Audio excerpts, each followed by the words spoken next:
ఈ పాదయాత్రతో ప్రశ్నించే గొంతు, బడుగు బలహీన వర్గాల ఆశాజ్యోతి, నిత్యం ప్రజల కోసమే పనిచేస్తూ, ఎక్కడ అన్యాయం జరిగినా పరిశీలిస్తూ, దాన్ని ప్రశ్నిస్తూ, తన పాదయాత్రతో మన చీకటి మామిడి విలేజ్ వరకు వచ్చినందుకు స్వాగతం పలికిన ప్రతి ఒక్కరికి మా తరపు నుంచి కృతజ్ఞతలు తెలుపుతూ, ఖచ్చితంగా మన పిల్లలను గవర్నమెంట్ బడికి ఎందుకు పంపాలి, ప్రభుత్వ పాఠశాలలో మనకు ఎలాంటి ఫెసిలిటీస్ ఉన్నాయి అనేది మన తల్వార్ తాత గారు మీకు అందరికి వివరించి చెప్తారు.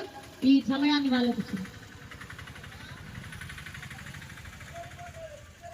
ఈరోజు నల్లగొండ జిల్లా మునుగోడు మండల కేంద్రం నుంచి మరి మునుగోడు నియోజకవర్గం మొత్తం పాదయాత్ర పెట్టుకున్నాం తల్వార్ తాత టీమ్గా. మరి ఎందుకు ఈ పాదయాత్ర అంటే రాష్ట్రంలో గవర్నమెంట్ బడులు అది బంద్ అయ్యే కాలం దగ్గరకు వచ్చింది, బంద్ అయిపోతూనే ఉన్నాయి. మనం గవర్నమెంట్లల్లో మన పిల్లలను చదివించకుండా ప్రైవేట్ బళ్ళల్లో చదివించడానికి ఎక్కువ కష్టపడుతున్నాం. మరి పొద్దంతా రెక్కలు ముక్కలు చేసుకొని ఇక్కడ అన్నం కోసమే పని చేసుకుంటూ ఉన్న ఈ క్రమంలో మన పేద ప్రజలు పక్క ఇంటోడు ప్రైవేట్లో చదివించిండని ఇజ్జత్కు పాటలు పడి, అయ్యా ఇజ్జత్కు పాటలు పడి ఇంటి పక్కలోడు కూడా ప్రైవేట్లో వేయబట్టే అయ్యా మరి పిల్లల్ని ఎంత అవమానిస్తున్నారో, అవమానం జరుగుతుందో అది మనం దగ్గరికి పోయి చూసినోళ్ళంగా. ఏంటి అవమానం అంటే, ఒక తండ్రి ఫీజు కట్టకపోతే 200 మంది పిల్లల ముందు ఆ పిల్లగాన్ని ఫీజు కట్టలేదని చేతులు కట్టబెట్టి గేటు నిలబెట్టారు. ప్రైవేట్ లో చదివిన తల్లిదండ్రులకు చదివిస్తారు కదా మంచిగానే, కానీ పిల్లల్ని ఏమని అవమానించారో అది చూసిరా? చూడం కదా. మనం పొద్దుగాల తయారు చేయాలి, తెల్లారి గంటల 5 గంటలకు లేవాలి, పిల్లలకు రపరప అంటే ఉడకబెట్టాలి, పెట్టాలి, టిఫిన్ బాక్స్ పెట్టి బస్ ఎక్కియాలి. అమ్మమ్మ నాయనమ్మ అని పిలుస్తాడో పిలువడో ఆ మాటలు వస్తాయో రావో కానీ ప్రైవేట్ లో వేసి సంవత్సరానికి 16,000 14,000 కట్టి చదివిస్తున్నాం మనం. నేను చదివించొద్దు అంటలేను, ఇక్కడ గవర్నమెంట్ ఉంది కదా, గవర్నమెంట్ బడి నువ్వు రోజు పొద్దున లేచి నువ్వు ఉప్పు కొంటే, పప్పు కొంటే, సబ్బు కొంటే, నూనె కొంటే ప్రతి రూపాయి టాక్సీ గవర్నమెంట్ గడుతున్నావు కదా. ఆ గవర్నమెంట్ టాక్సీల వల్లనే ఈ గవర్నమెంట్ బడిలో చదువు చెప్పే పంతులకు ₹1,00,000 జీతం వస్తుంది కదా, 70,000 రూపాయల జీతం వస్తుంది కదా. మరి నీ ఊరిలో బడి ఉండే ఆ బడిలో నీ పిల్లలను చదివించుకుంటూ ₹1,00,000 జీతం తీసుకుంటున్న ఓ సారు నా పిల్లలకు ఎందుకు చదువు వస్తలేదని అడిగినవా? అడగవు. అదెందుకు అడుగుతాం మనం? అది గవర్నమెంట్ బడిలో చదివించే పిల్లలని జాగ్రత్తగా ఈ గ్రామంలో ఉన్న ప్రతి తండ్రి, ప్రతి చదువుకున్న విద్యార్థి పట్టుదలతో నిలబడితే గవర్నమెంట్ బడే ప్రైవేట్ కంటే అయ్య తాత అవుతుంది. అది మనం దలుచుకుంటే ఆడ సంవత్సరానికి 14,000 రూపాయలు 16,000 కడుతున్నావు కదా, ఈడ నెలకు 200 500 వేసుకోరాదు. అందరు వేసుకుంటే అలాంటి టీచర్లు 10 మంది వచ్చి పడతారు ఇలా ఈ గవర్నమెంట్ లా. ఆ సిస్టమ్ చేయొద్దా మనం? ఆ సిస్టమ్ చేయొద్దా అంటున్నా. అంటే నా పిల్లలు, నా తల్లిదండ్రులు నా పిల్లలు 10వ 11వ చదివియాలి, ఫెయిల్ పాస్ కావాలి. ఇక ఏం చదువుతారు అయ్యా అనాలి, ప్రైవేట్ కంపెనీలలో లేకపోతే లారీల మీదనో ఈ పనులు చేయాలమ్మా. బతుకులు ఇవే అంటున్నా. మరి ఈ బతుకు కారణం ఎవరే అంటే ఎవరు కాదు, నీ బతుకు నువ్వే కారణం అంట. నేను నీ వల్ల అన్ని తప్పులు జరుగుతున్నాయి, నీ వల్లనే అవుతున్నాయి అన్ని. నువ్వు సోయితో ఉంటే నిన్ను ఎవడు నీ మీద పెత్తనం చేస్తున్నాడు, ఎవడు ఏం చేస్తున్నాడు అన్ని ఆలోచన మనిషే చేయాలి.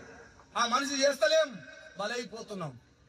అందుకనే చదువుకునే పిల్లలని గవర్నమెంట్ బడిని మన ఊర్లో ఒక వ్యవస్థ ఉంటది. ఏంటి ఆ వ్యవస్థ? మనం అందరం కలిసి ఊరు నిండా మంచో చెడో ఎలక్షన్ వచ్చినప్పుడు ఓట్లు వేసుకుంటాం కదా. ఒక సర్పంచ్ అని 10 మంది వార్డు మెంబర్ అని గెలిపించుకోవడం కదా. పార్టీలతో సంబంధం లేదు నాయన. మళ్ళీ మీరు అక్కడిక్కడ చూసారు బెత్తిరి పార్టీలు గెలిచి జాంతానాయి. కానీ ఆ పార్టీలలో పోటీ చేసిన గెలిచిన వాళ్ళు ఉంటారు కదా, వాళ్ళందరూ మన ఊరోళ్ళే కదా, మన గ్రామ పెద్దలే కదా. అందుకనే ఇట్లా వ్యతిరేకంగా కచ్చలు పెట్టుకొని చూడొద్దు. అయ్యా తప్పో ఒప్పో, ఒకరు గెలుస్తారు ఒకరు ఓడిపోతారు, కానీ గెలిచింది కదా మన ఊరి గ్రామ బడిని మీ 10 మంది కలిసి నా బడిని బాగు చేయాలయ్యా, మీ అందరం మీకు సపోర్ట్ ఉంటామయ్యా అని అనాలే. మంచి కోసం అనాలే, చెయ్యమని అడగాలే. అది మంచి పని కోసం బడిని బాగు చేయాలన్నారు కదా. బడికి పాలు కూడా లేకపోతే పెట్టాలి కదా, పెట్టించాలి కదా, ప్రయత్నం చెయ్యాలి కదా. మనకంటూ పెద్ద సంస్థ ఉంటాయి, వ్యవస్థల దగ్గరికి తల్లిదండ్రులందరూ కలవాలి. మంచి కోసం, నా పిల్లల భవిష్యత్తు కోసం తల్లిదండ్రులందరూ ఏకమై ఆ గవర్నమెంట్ బడిని కాపాడాలని ఈ మునుగోడు నియోజకవర్గంలో ప్రతి గ్రామం నేను తిరుగుతా, నా తల్లిదండ్రులందరికి చెప్పుకుంటూ పోతాను బయలుదేరిన. ఇదయ్యా విషయం. ఓకే. ప్రైవేటు బళ్ళల్లో చదివించొద్దు ఎందుకు చదివించొద్దు అని అంటున్నంటే, ఉన్నవాళ్ళు చదివించుకుంటే తప్పులేదు నాయన, కానీ ఉన్నవాడు చూసి పేదవాడు బలైపోతున్నాడని అడుగుతున్నాను ఆయన. ఒకవేళ మీరు అలానే చదివించాలంటే మరి లక్షల రూపాయలు జీతాలు ఇచ్చి ప్రైవేట్ గవర్నమెంట్ వస్తుంది కదా, మరి మా ఫీజులు మీరు కట్టండి, మేము అన్నది చదివిస్తాం. అర్థమైందా నాయన? మేము అన్ననే చదువుతాం మీ పిల్లలనే. ఎలా పైసలు కట్టాలంటేనే మా పిల్లల్ని చదివిస్తాం. మరి ఫీజులో కూడా కట్టాలి, మీరు కట్టురు, మీరు కట్టా మా పిల్లలు అబాధనం పంపిస్తాం తప్ప. మరి ఫీజు ఎందుకు? మా జీతాలు, మా ట్యాక్సీలు ఇక్కడ పోతున్నాయి, మనసులు ఏమి ఇటు పోతుంది. ఏం తెలివి ఉందయ్యా? గవర్నమెంట్ బడికి 3-4 టీచర్లు మన ఊరికి వస్తే వాళ్ళు నెల పేరు మీద 4-5 లక్షల జీతాలు ఇస్తారు. 4-5 లక్షల రూపాయలు ఆలోచిస్తారు జీతము, నువ్వేమో ప్రైవేట్ పంపి. అబ్బా ఏం తెలివి చూసుకో మన ఊరికి. అందుకనే జర జాగ్రత్తగా ఉండి పిల్లలను ఆత్మ పద్ధతితో ఇదే గవర్నమెంట్ ని ఊరు మొత్తం కూర్చొని మాట్లాడుకొని 10 మంది టీచర్లను తెచ్చిండ పెట్టి నెలకు 500 వేసి, ఏ టీచర్ రారు, ఆటలు ఆడించే టీచర్ వస్తాడు. అలా గేమ్లు కావాలంటారుగా, పీటీ సార్ కావాలంటారుగా, పైసలు పెడితే ఆయన కూడా వచ్చి ఇండే చెప్తాడు. అలా నాటకు గవర్నమెంట్ వాళ్ళు 3-4 ఉంటారుగా, నువ్వు పైసలు ఇచ్చి 10 మంది నింపి ఇళ్లకు ఆటలు ఆడిపిస్తాడు, ఇంగ్లీష్ నేర్పిస్తాడు, తెలుగు నేర్పిస్తాడు, అన్ని నేర్పిస్తాడు. పేరెంట్స్ మీటింగ్ పెట్టినప్పుడు గవర్నమెంట్ బడికి పోయి టీచర్ని నా కొడుకు చదివేందుకు వస్తలేని అడగాలి. అడిగిరా ఎత్తన్నా పేరెంట్స్ మీటింగ్ అంటే పోతారా? అసలు పోయినామా? కొడుకు కోసము నా కొడుకు గొప్ప ఉండాలంటారట, కానీ కొడుకు పేరెంట్ మీటింగ్ పెడితే పోరట. అడగవా? ఏం మేడం, ఏం సార్, నా పిల్లలకు చదువు ఎందుకు వస్తలేదు అని ఏ తండ్రి పోయి అడిగిరా? అడగలే. అంగన్వాడిలో గుడ్డుకి ఇచ్చిస్తారు, పోయి తెచ్చుకోపోరు జతాలు పోయి. అవి తప్ప ఇంకే మనకేమున్నాయి? అడగాలంటున్నా, అడగాలి. నా తల్లిదండ్రులు పొద్దంతా కష్టపడి రెక్కలు ముక్కలు చేసుకున్న ప్రతి పైసా నీకు కడుతున్నామా అంటున్నా. నన్ను దాదే బాధ్యత, నన్ను పెంపు చేసే బాధ్యత నీదే అంటున్నా. చెయ్యాలని అడుగుతున్నాం. అది ఎట్లొస్తుంది అంటే మనందరము ఒక సిస్టమ్ తో, ఇక్కడ ఉన్న గ్రామ పెద్దలందరూ ఒక ఐక్యతతో ఉంటేనే ఒక పని అవుతుంది. అది నేను కోరుతున్నా. మనం ఏదేదో బెత్తరు చూసుకొని ఓహో రాములు ఇక్కడా ఇంకా ఇక్కడా మనసులమే తేడాగా చూసుకుంటాం కదా, కొన్ని అటు అట్లా చూసుకుంటే ఏది రాదు. నీ కడుపులో కూర్చున్న కొడుకులు పిల్లలు మంచిగా ఉండాలనుకుంటారు చూసినావు. ఇవన్నీ ఖర్చులు పెట్టుకొని నా పిల్లలు మంచిగా ఉండాలంటే మీ అంత అమాయకత్వం ఇక ఈ భూమి మీద లేడనేది అర్థం. అందరూ కలిస్తేనే ఓ మంచి పని అవుతుంది. అది మా తల్లిదండ్రులకు, ఇక్కడ ఉన్న పెద్దలకు, చిన్నలకు నేను తప్పు మాట్లాడుతున్నావు, ఒప్పు మాట్లాడుతున్నావు, నిజం మాట్లాడుతున్నావు, నా ఆవేదన, నా బాధ. చదువు గురించి నా పిల్లలు చదవాలని అంటున్నాడు.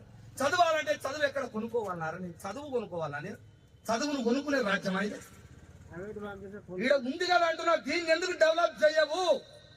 పిల్లలకు చిన్న ఫోన్లు ఇచ్చి ఏడ్స్తే ఫోన్లు ఇస్తారట. కళ్ళు పోతున్నాయి కదా, 2 జతాలు కండద్దాలు వచ్చినాయి కదా, ఫోన్లు ఎందుకు ఇస్తున్నారు పిల్లలకు? ఏడ్స్తే ఫోన్ ఇస్తారట తల్లి, ఏడ్స్తే ఫోన్ ఇస్తారట. మా వాడు ఊపుకోవాలి. ఇది అలవాటు కదా. పిల్లలు గేమ్లాడి పెద్దగా అయ్యి బెట్టింగ్లు ఆడి పైసలు పోగొట్టుకురు కదా. బెట్టింగ్లు ఆడి పైసలు పోగొట్టుకుని 35,000 రూపాయలు పోగొట్టుకుంటాని అమ్మా నాయనకి తెలిస్తే ఏమవుతుందని ఊరు పెట్టుకొని చచ్చిపోయాడు ప్లాన్కు. అమ్మా నాయనకి తెలిస్తే ఏమవుతుందని ఇటువంటి ఘోరాలు జరుగుతున్నాయ్యా. గంజాయి నా కొడుకు ఎవడో డీలర్ ఉండట, వాడిని దొరకబడ్డ త్వరలో. వాడు డీలర్ ఉండి ఊర్లకు గంజాయి సప్లై చేస్తున్నాడట. పోలీసు వారు నిఘా పెట్టిరు, దొరికించుకుంటారు త్వరలో దొంగలని. ఈ ఊర్లో కూడా గంజాయి వస్తాం, మన పిల్లలు ఖరాబ్ అవుతారు, అత్యాచారాలు అవుతాయి, మానభంగాలు అవుతాయి. ఎందుకు అయితే అంటే ఆ గంజాయి సేవించిన ఎవడైతే ఉంటాడో చిన్న పిల్లలు తెలియదు, పెద్దవాళ్ళు తెలియదు, ముసలి వాళ్ళు తెలియదు, ముక్క వాళ్ళు తెలియదు. ఆ గంజాయి రూపం అట్లుంటది.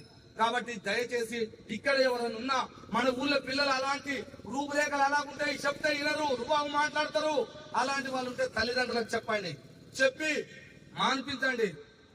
ఒకవేళ అటువంటి పెద్ద మనిషి ఎవరన్నా గుర్తుపట్టి పోయి చెప్పిండు అనుకో, ఏమయ్యా రాములు నీ కొడుకు గిట్ట చేస్తుండా అని అన్నప్పుడు అయ్యో అవునా అని అర్థం చేసుకో. కానీ రువావు చేసి నా కొడుకు అడ్డ చేస్తున్నా ఏం మాట్లాడుతున్నావు అని రువావు మాట్లాడొద్దు. చక్కగా పెట్టుకో. చెప్పినప్పుడు జాగ్రత్త పడు.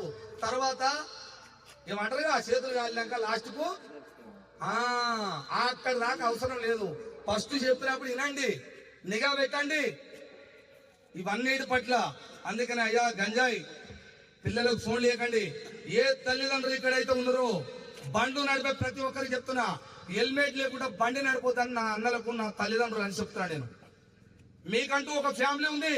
నువ్వు ఎక్కడికి వెళ్ళినా నీ భార్య, నీ పిల్లలు, నీ అమ్మ, నీ నాయన, నా కొడుకు పొద్దంతా పోయిండు ఎక్కడో పని మీద వస్తాడేమని అనుకొని ఎదురు చూస్తారు. కానీ మీరు ఇష్టం వచ్చినట్టు పోతా అంటే కుదరదు. మంచిగా పోవచ్చు, కానీ ఆడ ఏం జరుగుతుందో తెలియదు. హెల్మెట్ ఉంటే జర బాగుంటుంది అని కొడుతున్నా. 1,00,000 రూపాయలు పెట్టి బండి కొంటావు కానీ 1000 రూపాయలు పెట్టి హెల్మెట్ కొనవా నాయన? కొనాలని నేను చెప్తున్నా. మీరు మీ కొడుకు చెప్పిండు, మా తమ్ముడు చెప్పిండు అనుకున్న వాళ్ళు అయితే కొనుక్కోండి. నువ్వు మాకు చెప్తాను అనుకుంటే కొనుక్కోండి. నేను అది కూడా చెప్తున్నా. నేను మీ కుటుంబ సభ్యుని అనుకుంటే కొనుక్కోండి, హెల్మెట్ కొనుక్కోవాలంటున్నా. నీ కుటుంబంలో ఏమి జరగొద్దని నేను అడుగుతున్నా. ఏ తల్లికి, ఏ భార్యకి ఒక ఇంటి ఆడపిల్లని చేసుకున్నాం, 2 3 పిల్లలు అవుతారు, వాళ్ళని నడమంత్రాన గతి పట్టించొద్దని బండ్లున్న ప్రతి తండ్రికి, తమ్ముడికి, అన్నకు అందరికి చెప్తున్నా. మీరు ఎట్టానని అర్థం చేసుకోండి. ఎందుకు ఈ ఆవేదనతో చెప్తున్నానంటే, మరి కూడా మండలంలో ఫీల్డ్ అసిస్టెంట్ అనే అబ్బాయి బండి మీద పోతే హెల్మెట్ లేక ఎవరికి గుద్దలే చేయలే, రోడ్డు స్లిప్ అయి పక్క పోయి ఎర్చిపోయి పోయి బండి అటు పడి ఇటు పడితే తల వలికి చచ్చిపోయాడు. 3 పిల్లలు ఉన్నారు. పరిస్థితి ఏంటో చెప్పు నాకు ఏంటి? అందుకనే ఏ తండ్రికి ఎవరికి జరగొద్దని నా మనస్ఫూర్తిగా మిమ్మల్ని అందరినీ కోరుతున్నా. ఆ మాట మీద నిలబడతారని, బండి ఉన్న ప్రతి మనిషి హెల్మెట్ కొనుక్కుంటారని నేను కోరుకుంటున్నా. ఈ యొక్క అవకాశం ఇచ్చినందుకు మీ అందరికీ ధన్యవాదాలు. మళ్ళీ ఒక రోజు ప్రోగ్రాం పెట్టుకుంటే, పెద్ద ఎత్తున పెట్టుకుంటే ఇంకా వేరే విషయాలు చాలా ఉన్నాయి, నేను మాట్లాడలేదు. అక్కడ ప్రోగ్రాం ఉంది కాబట్టి కొద్దిగా తొందరగా చేసిన నాయన. ఓకే.